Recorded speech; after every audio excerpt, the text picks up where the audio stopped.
Well, hello. Never really sure when we're live. This thing is swirling around. Even though it's swirling around, usually it does mean that I'm live already. So here we go. I'm Jane Hogan, the wellness engineer, and it's Friday, which means I send out, I better turn my phone off. I send out an email to my list on Fridays called the Friday Thrive. So if you're interested in joining that, you can just go to janehoganhealth.com/subscribe. Today's email was about anti-aging and the number one anti-aging tip. So I tell you about this book that I just finished, Superhuman by Dave Asprey. I've read a bunch of his books now. So he's the person that coined the term biohacker. He had a lot of inflammation when he was younger. He always says he was young when he was old. Sorry, old when he was young. And he had achy joints and lots of health conditions. And he basically turned his life around. He's the guy behind the whole bulletproof coffee thing and all that. Anyway, so this was a book. It's called The Bulletproof Plan to Age Backward and Maybe Even Live Forever. He publicly says that he's going to live to 180. And well, why not? I mean, technology is changing. They're learning more and more all the time about. Hiya, Joyce. Nice to have you here. Learning more and more all the time about how to deal with our health and things that we didn't know. We're learning. I mean, 10 years ago they didn't know about the microbiome, and now we know what a huge impact that has on our health. So anyway, he covers a lot of different things in this book. And of course, he's a biohacker, so he talks about a lot of fringe things that people can do to hack their health and try to live longer, and actually live younger as well. I'll say that. But he also talks about practices that anyone can do that are free and don't cost anything. And I loved reading through this because, I mean, all the stuff he talks about, the four killers really is the way he starts off the book, talking about the four killers that will cause us to die young, because he's talking about anti-aging, of course, and living for a long time. So he talks about the four killers, and they are heart disease, diabetes, Alzheimer's, and cancer. Now, I'm not really talking about those. I'm talking about inflammation, and the common thing that all of those illnesses have, and really pretty much all the chronic illnesses have, is underlying inflammation. All starts with underlying inflammation. Yes, inflammation can start very minor. Maybe you've got digestive issues. Maybe you've got a little bit of joint pain.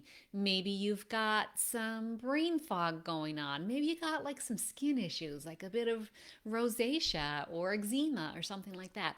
All of those are signs of inflammation and signs that our body is trying to tell us things aren't going so well here and something should be done. Now, if it gets too much out of control, then you end up with one of the chronic illnesses, or like even an autoimmune condition like I got. So we want to get inflammation under control. And time again in this book, and time again in everything that I'm reading, stress. Stress is causing us inflammation. And like, it's not the busy stress that I'm talking about, like going to work and that kind of thing. It's the emotional stress, right? The emotions, when we're feeling negative emotions, that's creating stress in our body. So whenever we're feeling things like fear or worry or anxiety or just any negativity, perhaps we're just feeling anxious, or we might be feeling irritated or angry. Any of those negative emotions actually start to create inflammation within our body. I know it sounds crazy, might sound crazy, or maybe you're saying, no, I know that's true. So, anyway, getting stress under control is key. It really is key, especially the emotional stress. So I've been talking the last week about this program I got coming up. It's a free masterclass, and this is so dear to my heart. It's sharing with people simple. I love simple, and I love free, and do it anywhere, anytime kind of, natural solutions. Those are the kind of things I love because I know they're so empowering for people. So I've been talking about this Deep Relaxed Breathing Masterclass that I'm offering starting next Wednesday. Wednesday? Yes, the 30th, September 30th. I just had to look at my calendar then. September 30th, and it will be at 11 a.m. Newfoundland time, which is 9:30 Eastern. But it's going to be in a live video, so you will be able to watch it afterwards. And I'm going to teach 5 different types of breathing techniques that really help bring the inflammation down. It's simple, right? We're breathing anyway. A lot of us are doing dysfunctional breathing. What do I mean by dysfunctional breathing? A lot of us are breathing into our chest too much. We're not breathing into our belly. And then we're not getting deep breaths. Our diaphragm isn't moving up and down. Our vagus nerve, which connects our gut, well, actually all of our chest cavity area and all of our organs to our brain, that gets kind of flaccid and doesn't work as well. So that can happen with chest breathing, which a lot of us do. So I think at some point, like babies can chest breathe, belly breathe. That's how they breathe. But as we get older, I think it comes from poor posture because we're slumping in our chairs a lot, or perhaps we become self-conscious about sticking our belly out when we're breathing. So we don't really, we lose the habit of belly breathing. So that's a type of dysfunctional breathing, chest breathing. Another type is rapid breathing, and the rapid breathing comes when we're feeling anxious or fearful or any of those kinds of things. So it's too fast. We're not getting the deep breaths, and we know that getting those deep breaths in, that's how we create this calm. That's how we create coherence between our brain, our heart, and our brain, and really get all of our functions and our systems working back online again, basically, like they should be. And another type of dysfunctional breathing, and I know this one a lot, because if people are in pain, they do this dysfunctional breathing. That's like a shallow type of breathing. So it tends to just be probably rapid as well, but it just tends to be shallow because it may hurt to take in a deep breath. So these are dysfunctional breathing patterns that really add even more stress to our body, which is kind of sad. Like if someone's in pain and they're doing shallow breathing, then they're making their pain worse because all the systems are not in that nice rest and digest mode.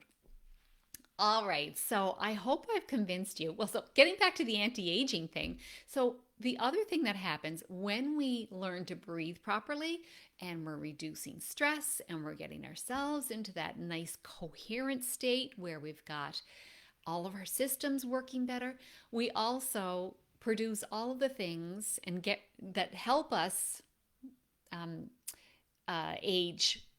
not age quickly, and we don't produce the things that do cause aging. So things like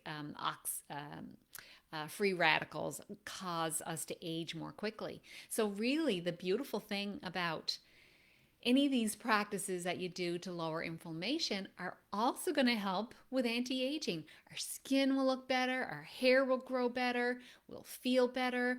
So all of those things. So if you weren't motivated by getting inflammation down, maybe you're motivated by looking younger and feeling younger and having more energy. So I hope you decide to join me in the masterclass. You can sign up at janehoganhealth.com/deep relaxed breathing. Tell your friends and family about it. Imagine if everyone in your household was doing more of this deep relaxed breathing, then there's less stressors, right? Because you're all feeling a bit more peaceful and calm. So that's a great way to create that peace and calm with the rest of your family or your household as well. Good morning, Nicole. Nice to have you on. So it is getting onto Friday afternoon here in Newfoundland. It is Friday afternoon. It's 12:15 or so here now. And I'm getting ready to start my weekend and really looking forward to it. We're preparing for a greenhouse, and I'm really excited about growing my own food because I know that's going to help lower inflammation too. That's all. I'm all about lowering inflammation because that's the key. And I've done it. I've done it myself. I've done it naturally. I got rheumatoid arthritis. I've never taken any medication, and I have a teeny bit of inflammation still in a couple of my fingers, which I'm still working on, but I very rarely have pain as long as I'm following all of this and I'm not having too much stress and I'm eating quality food and getting lots of sleep and all of those things, movement. When I have all of those things working well, I'm lowering inflammation, and that is the key. That's the key, my friends. Lower inflammation, you'll feel better, you'll look younger, and all is good. Hello, Andrea. Nice to see you. So, thanks so much for joining live, for those of you that did, and for those of you watching on the replay. Thanks. Thanks so much. I really appreciate having you here because you're helping me fulfill my mission to want to empower other people on natural healings and natural ways to create health. You can be empowered creators of your own health. All right. Have a great weekend, my friends. Bye.